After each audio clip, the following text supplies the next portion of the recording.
Bonjour à toutes et à tous, c'est Kevin pour les Ludovores et aujourd'hui, comme vous pouvez le voir, je vous accueille dans une ambiance un petit peu particulière, une ambiance un petit peu japonisante, pour vous présenter le très joli projet qu'est Senjutsu, Battle for Japan. Alors pour la première fois depuis la création de la chaîne, on a eu l'occasion et la chance de pouvoir nous entretenir un petit peu avec le créateur d'un jeu qui arrive très prochainement sur Kickstarter, à savoir le 18 octobre. La date n'est pas encore officiellement annoncée, mais voilà, je vous le dis pour le public français, 18 octobre, donc notez-le bien. Je sais que beaucoup d'entre vous s'intéressent déjà au projet, parce que bon, le Japon est populaire, les samouraïs encore plus, et en plus de ça, le jeu propose déjà des illustrations et quelques petites miniatures que vous pouvez apercevoir par-ci par-là qui donnent assez envie. Et j'ai pu tester le jeu avec un de ces deux créateurs, et j'ai été relativement convaincu par le projet, et du coup, voici un petit peu un résumé de l'entretien que j'ai pu avoir après notre partie sur Tabletop Simulator. Et donc je vous retranscris ça un petit peu pêle-mêle, bien entendu, hein, pour chaque question. Sachant qu'il y en aura environ 13-14, j'ai oublié le chiffre précis, je ne l'ai pas sous les yeux, et que la première question n'intéressera peut-être pas beaucoup de monde, parce que c'est une question un peu plus personnelle, avant d'entrer un peu plus dans le sujet à proprement parler, à savoir Senjutsu, le jeu, à partir de la deuxième question. Donc si jamais la première question ne vous intéresse pas trop, switchez directement à la deuxième. De toute façon, vous avez l'habitude déjà avec le menu crowdfunding, vous aurez en bas le chapitrage, donc chacune des questions sera présentée dans le chapitrage, donc vous pourrez sauter de l'une à l'autre. Allez, on est parti. Et la première question que je lui ai posée, comme vous le voyez, c'est donc qu'est-ce qui mène un jeune Anglais à quitter le monde de la finance pour se lancer dans la création de jeux, et plus particulièrement dans un jeu sur le Japon médiéval? Parce qu'il faut savoir que James, à l'origine, travaillait tout du moins dans la finance, mais a décidé de quitter son poste du jour au lendemain pour créer sa propre entreprise de création de jeux de société. Et il en est déjà à 2 ou 3 projets sur Kickstarter, et qui sont désormais donc déjà entre les mains des backers. Donc celui-ci est son 3e projet, si je me souviens bien, sur Kickstarter via sa nouvelle boîte d'édition qui s'appelle donc Stone Sword Games. Et James nous répond: j'ai toujours aimé lire, écrire et étudier de manière générale. J'ai étudié la philosophie à l'université et j'y ai aussi pris plein de modules optionnels sur l'histoire. Je pense que ça vient de mon enfance. On n'était vraiment pas fortunés, mais mon père me disait toujours: si tu veux un livre, dis-le-moi et je te l'achète.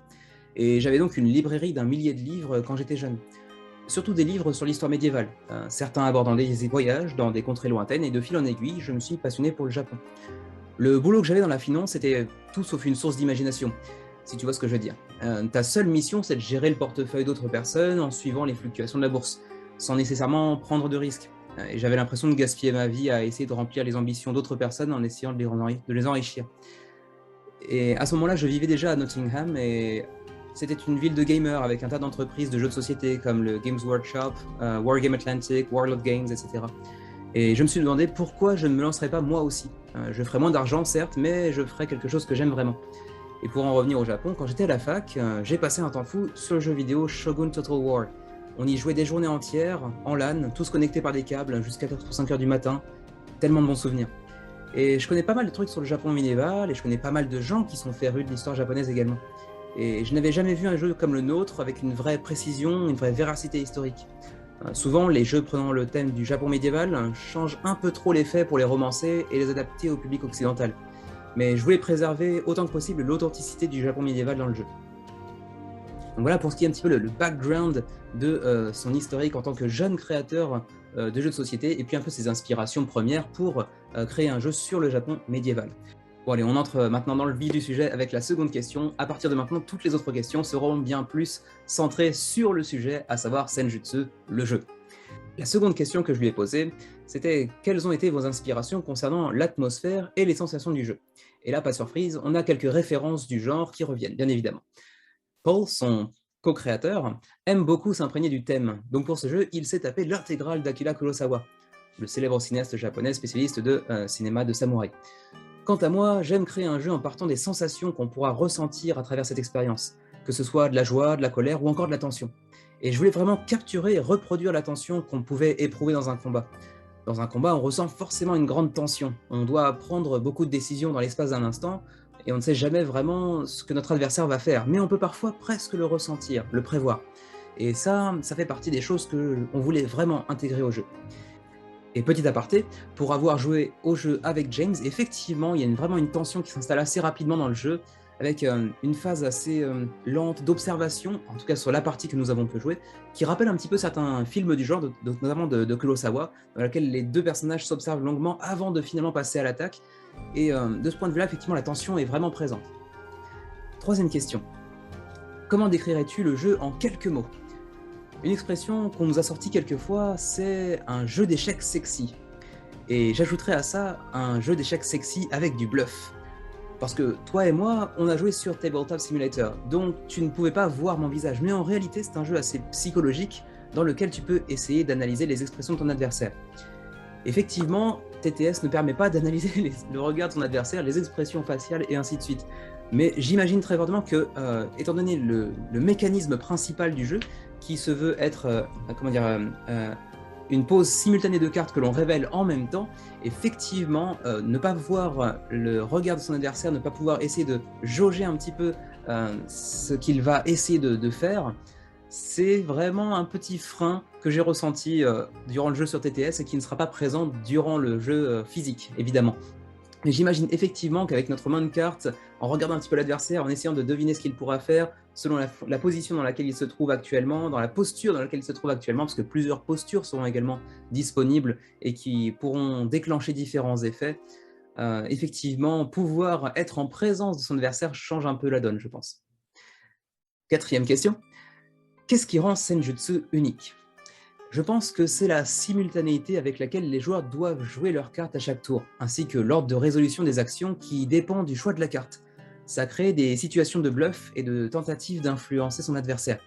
Et effectivement, j'ai déjà parlé de la simultanéité de la pose des cartes et de leur révélation également, mais sachez également que dans le coin supérieur gauche d'une carte figurera toujours un, voire même deux chiffres qui indiqueront en fait l'ordre de jeu. Donc si vous avez un 9 et que votre adversaire a un 3 sur sa carte, vous avez l'initiative et c'est à vous de jouer avant votre adversaire.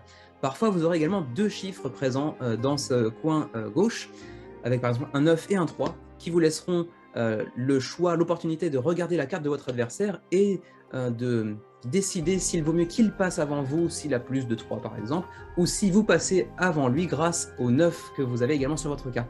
De ce point de vue-là, c'est vraiment intéressant et il y a vraiment des situations de tension et de bluff assez intéressantes et stratégiques de ce point de vue-là. Cinquième question.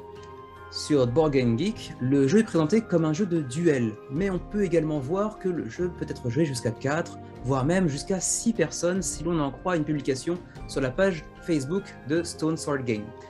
Au final, comment ça marche? Chacun pour soi, en mode King of the Hill, par équipe, et finalement, le recommanderais-tu surtout pour 2 joueurs? Et sa réponse est assez intéressante. Vous pourrez y jouer à 4 joueurs, en King of the Hill ou en équipe. Et le jeu est vraiment bon dans les deux formats. Il est même possible d'y jouer jusqu'à 5 ou 6 joueurs, mais ça peut être un poil plus poussif, le temps que chacun accomplit ses actions. Je pense que le jeu est fantastique en 2 contre 2, vraiment. De ce point de vue-là, on peut aussi apprécier son honnêteté, sachant qu'effectivement le jeu sera jouable jusqu'à 5 ou 6 joueurs, mais effectivement, de par la nature du jeu et de ses mécanismes, ça prendra un petit peu de temps, il y aura un certain downtime, comme disent les anglophones, un temps d'attente, un temps de latence entre les 2 tours, entre votre tour et votre prochain tour, puisque 5 autres personnes seront amenées à jouer avant vous. Par contre, je n'ai pas eu, moi, l'opportunité de le jouer encore en 2 contre 2, par exemple, ou même en chacun pour sa peau à 3 ou 4 personnes. Je n'ai pu jouer qu'en 1 contre 1, et c'est vrai que c'était très sympa. J'ai hâte de voir ce que ça pourra donner en équipe, par exemple. Question numéro 6. La majorité de vos jeux jusqu'à présent contient des miniatures, mais je connais assez peu de jeux de cette durée, donc la durée de Senjutsu, donc 15 à 20 minutes, 30 pour le cas de notre partie, mais c'était ma première fois. Donc assez peu de jeux de cette durée qui s'accompagnent de miniatures. Pourquoi avoir fait ce choix? Qu'est-ce qu'elles vous permettent d'apporter au jeu et qui ne serait pas possible sans? Je pense que les miniatures de Senjutsu nous ramènent à la raison pour laquelle nous voulions créer le jeu à l'origine. Nous voulions un jeu qui ait une vraie présence sur la table et qui soit vraiment beau à regarder. Je pense qu'on aurait pu le faire avec des tokens ou des meeples, mais qu'on y aurait perdu la magie et l'aspect cinématique qui s'en dégage. Et en plus de ça, je suis un amateur de wargame, et au moment où je te parle, j'ai des milliers de miniatures Warhammer derrière moi. J'adore peindre, et j'adore voir comment les gens peignent leurs miniatures. Donc j'ai hâte de voir comment tout le monde va personnaliser ses samouraïs. Et une petite chose qu'il n'aborde pas dans cette réponse courte, c'est que même si ce n'est pas essentiel, chacune des miniatures disposera d'une posture au sein des tuiles hexagonales qui feront qu'ils seront orientés d'un certain côté et qu'ils ne pourront pas frapper un adversaire qui est sur leur côté. Il faudra également procéder à certaines rotations qui seront permises par le jeu de cartes pour pouvoir faire face à votre adversaire ou faire face à son dos. Vous pourrez l'attaquer dans le dos après être passé par derrière, par exemple. Et chaque miniature est dotée également d'une petite flèche sur l'avant pour noter plus efficacement la posture par rapport à l'adversaire. En tout cas, la position de votre samouraï par rapport à l'adversaire, ce n'est pas essentiel, mais ça facilite un petit peu le procédé. Question numéro 7. Y aura-t-il un niveau de pledge sans miniature? Parce que je sais qu'effectivement, certains d'entre vous, d'ailleurs j'en fais potentiellement partie, je ne suis pas un grand fan des miniatures, pas autant que certains d'entre vous en tout cas, je ne suis pas du tout peintre également, donc ça pourrait intéresser un paquet de monde de savoir s'il y aurait un pledge sans miniature. Malheureusement pour vous, la réponse est non, il n'y aura pas de pledge sans miniature. Mais le pledge de base sera à 50 $, donc on est loin des habituels jeux de miniatures qui dépassent les 100 $ de kilo plastique. Là, vous aurez 4 miniatures de 32 mm et de très grande qualité. Et le prix d'entrée est vraiment abordable. Notre agent nous a d'ailleurs un peu engueulé en nous disant qu'on proposait le jeu à un prix trop faible. Effectivement, il y aura dans le jeu de base uniquement 4 personnages et donc 4 miniatures. 32 mm, très bonne qualité, effectivement, je n'ai pu voir que les renders, donc les renders 3D, pas les physiques pour l'instant. Mais effectivement, elles ont l'air de très belle qualité et apparemment ils ont engagé des pointures dans le domaine pour pouvoir vraiment avoir des miniatures de haute qualité.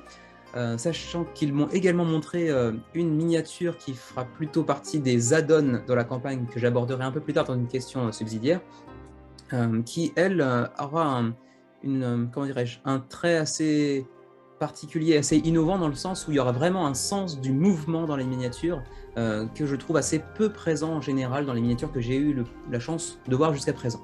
Donc assez intéressant pour ceux d'entre vous qui aimeraient voir plus de mouvement dans les miniatures, même si c'est un mouvement qui est plus évoqué que physiquement présent, évidemment vous n'allez pas bouger votre miniature. Question numéro 8. À combien de niveaux de pledge doit-on s'attendre? Intéressante réponse également, il y aura donc le pledge de base à 50 $, qu'il vient de mentionner, avec 270 cartes, 4 miniatures, le plateau central et les différents stretch goals qui seront débloqués durant la campagne. Mais il y aura aussi une version Deluxe à 70 $, qui s'accompagnera d'un tapis de néoprène, des marqueurs en métal, quelques améliorations de matériel de ce genre, ainsi qu'une couverture pour la boîte. Et les stretch goals seront appliqués sur les 2 pledges, donc tout ce qui sera stretch goal sera disponible pour les 2 niveaux de pledge, le pledge de base, mais également le pledge deluxe. Il y aura aussi finalement des add-ons, avec 2 miniatures supplémentaires par add-on, leur deck de cartes, leurs cartes pour le mode solo, sachant qu'il y aura un mode solo et donc un deck de cartes solo pour chacun des personnages apparemment, leurs cartes spéciales et de nouvelles cartes de base. Et ces add-ons seront à 25 $ pièce. 25 $ pour donc 2 miniatures, plusieurs decks de cartes pour chacun des personnages. C'est relativement encore abordable. Et le pledge de base à lui-même, 50 $ pour 270 cartes, 4 miniatures, un plateau central, ça reste relativement honnête. Je comprends un petit peu mieux pourquoi ils se sont fait engueuler par leur agent éventuellement. Reste à savoir ce qu'il en sera des frais de port, là, je n'ai pas d'informations pour l'instant. Ensuite, on passe à la question 9. Y aura-t-il un pledge manager ou un système de late pledge? Réponse très brève mais très précise et efficace, oui, sur BackerKit.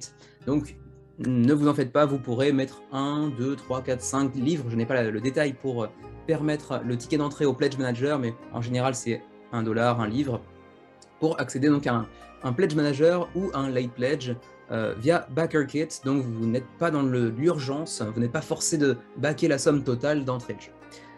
Question numéro 10 qui va être la plus intéressante pour tout le monde, grosse question. Le jeu sera-t-il disponible en français? Et oui, le jeu sera disponible en français très vraisemblablement. On a un éditeur qui veut vraiment le jeu, on ne peut cependant pas encore dévoiler le nom tant que ce n'est pas signé. On explore encore différentes possibilités, mais oui, il y aura une VF. Super bonne nouvelle pour tous ceux qui ne seraient pas anglophones ou qui seraient un petit peu récalcitrants à l'anglais. Le jeu sera donc vraisemblablement disponible en VF. Question 11. Vous avez également un autre jeu intitulé Daimyo qui sortira plus tard et qui semble partager le même sous-titre Battle for Japan que Senjutsu. Y a-t-il d'autres relations entre les deux? Réponse, oui, Daimyo sera la version Total War de Senjutsu. Ce sera une échelle bien plus grande et vous pourrez y contrôler des armées de samouraïs. Et au lieu de contrôler un seul samouraï et ses aptitudes spécifiques, vous incarnerez un Daimyo, un seigneur de guerre japonais. Tout sera historiquement authentique. Donc par exemple, si vous décidez de jouer Takeda Shingen et qu'il meurt, vous pourrez alors incarner son fils qui prend la relève. Donc on peut quand même souligner cet ancrage dans l'histoire japonaise qui se veut aussi véridique que possible, mais également l'ampleur plus élevée, plus grande de ce second jeu, donc Daimyo Battle for Japan, qui sortira probablement l'année prochaine sur Kickstarter et qui se veut donc bien plus ambitieux et donc possiblement également beaucoup plus cher, mais ça on le verra plus tard. Vous pourrez aussi améliorer vos châteaux avec des dizaines de bâtiments différents. Il y aura aussi un peu de placement d'ouvriers. Donc différents mécanismes, un peu différents, même voire très différents de ce que peut proposer Senjutsu. Donc là encore, un intérêt assez important de ma part. Le jeu est encore en phase de développement, mais il sortira sur Kickstarter en 2022. Il y aura des ponts entre les deux jeux. Par exemple, chacun des samouraïs de Senjutsu est rattaché à un clan, et ces clans seront présents dans Daimyo. Il y aura donc des relations historiques et scénaristiques, et potentiellement en termes de mécanique également. Mais pour l'instant, ils sont encore en train d'y songer, ce n'est pas encore acté de ce point de vue-là. 12e question, Stone Sword Games sera également très occupé l'année prochaine. Stone Sword Games étant l'éditeur dont il est le cofondateur, en plus d'être le co-créateur du jeu. J'ai cru comprendre que vous aviez déjà 3 autres projets sur le feu. Daimyo, qu'on a évoqué, Zeeble et Augur's Eleven. Quelques mots pour nous les présenter. Et donc là, il nous en dit un petit peu plus sur ces 3 jeux, enfin sur 2 jeux puisque Daimyo il a déjà abordé. Oui, on n'est pas sûr de pouvoir tout sortir l'année prochaine, on est plutôt occupé. Zeeble est un jeu de cartes familial, totalement indépendant de la langue des joueurs. C'est un jeu dans lequel des animaux s'affrontent dans une compétition sportive. Et c'est fait par Malcolm Wope, qui est l'un des directeurs de l'animation pour Netflix en ce moment.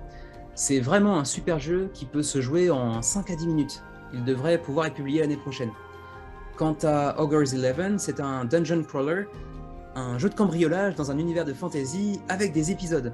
Il se présentera sous la forme d'un livre, un peu à la manière de Gloomhaven. Vous pourrez jouer un des 12 personnages du jeu, chacun représentant une race différente, comme celle que l'on peut trouver dans Dungeons & Dragons. Vous devrez essayer de cambrioler une banque en utilisant les différentes capacités de chacun des personnages que vous aurez choisis. Par exemple, le squelette aura une clé faite à partir de l'un de ses doigts. Mais mon préféré, c'est le cube gélatineux, un maître du déguisement qui peut passer n'importe où sans se faire reconnaître. Ce jeu aussi devrait arriver l'année prochaine. On est vraiment super occupé. Cette année 2021 est passée tellement vite. On va vraiment essayer de tous les sortir l'année prochaine, mais on ne veut pas non plus trop se presser et sortir un jeu bâclé ou pas fini, comme ça peut arriver parfois. On préfère prendre un peu de retard, mais sortir un jeu vraiment fini et parfait. Cette dernière réponse m'a fait songer, m'a fait penser à un éditeur bien français, bien de chez nous, qui est assez connu pour justement poncer ses jeux et entrer dans la phase de production vraiment juste après la campagne. Est-ce que vous trouverez le nom, oui ou non? Et donc, j'ai enchaîné sur cette question, pourrait-on s'attendre à une livraison 6 à 9 mois après la campagne par exemple? Contrairement à 12, 15, 16, 18 mois qu'on a parfois l'habitude de voir sur Kickstarter avec des retards, etc. Pour te répondre, disons que la campagne commence le 19 octobre, qu'elle durera 24 jours et que Kickstarter nous versera ensuite l'argent en décembre. Le problème, c'est le nouvel an chinois. Pendant cette période, l'activité est en berne et la production ne pourra commencer qu'après, soit fin février ou début mars. Et comme tu le sais, la situation est un peu chaotique en ce moment, mais on se fixe pour objectif une livraison pour juin ou juillet 2022. Autrement dit, 9-10 mois de campagne. Après, on verra ce qu'il en est d'un éventuel retard, comme ça arrive très souvent sur Kickstarter, mais en tout cas, l'objectif est louable. Ce serait sympa de pouvoir effectivement mettre la main sur le jeu seulement 6 à 10 mois après la fin de la campagne. Et justement, je rebondis encore une fois sur l'éditeur que j'ai mentionné sans dire son nom tout à l'heure. On a un éditeur français qui s'est fait une très belle réputation en appliquant ce même modèle. Tu les connais peut-être, il s'appelle... Et c'est à eux qu'on doit notamment tel et tel jeu. Je ne les mentionnerai pas.